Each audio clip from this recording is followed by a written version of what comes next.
ਸਿਆਣੇ ਆਂਦੇ ਨੇ ਵੀ ਕੱਲਾ ਤੇ ਰੁੱਖ ਵੀ ਕਿਤੇ ਨਹੀਂ ਹੋਣਾ ਚਾਹੀਦਾ। ਕੋਈ ਬਾਬਾ ਸੀ ਤੇ ਉਹਨੇ ਨਾ ਅੰਗੂਰਾਂ ਦੀ ਰੇਹੜੀ ਲਾਈ ਸੀ।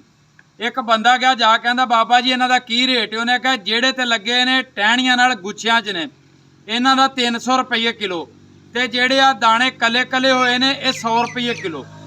ਉਹ ਮੁੰਡਾ ਸੀ, ਨਵਾਂ ਸੀ, ਉਹਨੂੰ ਪਤਾ ਨਾ ਲੱਗਾ। ਉਹਨੇ ਕਿਹਾ ਬਾਬਾ ਜੀ ਗੱਲ ਇਹ ਵੀ ਉਹਨਾਂ ਦੇ ਵਿੱਚ ਟਹਿਣੀਆਂ ਵੀ ਤੁਲਣੀਆਂ ਨੇ, ਉਹਨਾਂ ਦਾ ਰੇਟ ਵੱਧ ਕਿਉਂ ਤੇ ਜਿਹੜੇ ਕੱਲੇ ਕੱਲੇ ਨੇ ਇਹਨਾਂ ਦਾ ਥੋੜਾ ਕਿਉਂ? ਉਹਨੇ ਕਿਹਾ ਪੁੱਤਰਾ ਗੱਲ ਇਹ ਵੀ ਜਿਹੜੇ ਵੀ ਨਾਲ ਜੁੜੇ ਹੋਣ ਨਾ ਉਹਨਾਂ ਦੀ ਹਮੇਸ਼ਾ ਕੀਮਤ ਜ਼ਿਆਦਾ ਹੁੰਦੀ ਹੈ ਤੇ ਭਾਰ ਵੀ ਜ਼ਿਆਦਾ ਹੁੰਦਾ ਹੈ।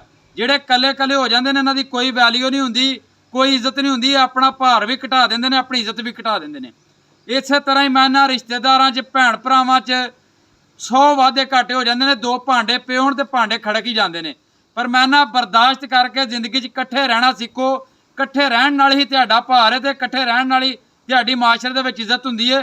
ਅੱਲਾਹ ਪਾਕ ਨੇ ਤੁਹਾਨੂੰ ਘਰ ਦੇ ਵਿੱਚ ਕੋਈ ਚੰਗਾ ਜੀ ਦਿੱਤਾ ਤੇ ਉਹਦੇ ਨਾਲ ਜੁੜ ਕੇ ਰਿਹਾ ਕਰੋ, ਉਹਦੀ ਕਦਰ ਕਰੇ।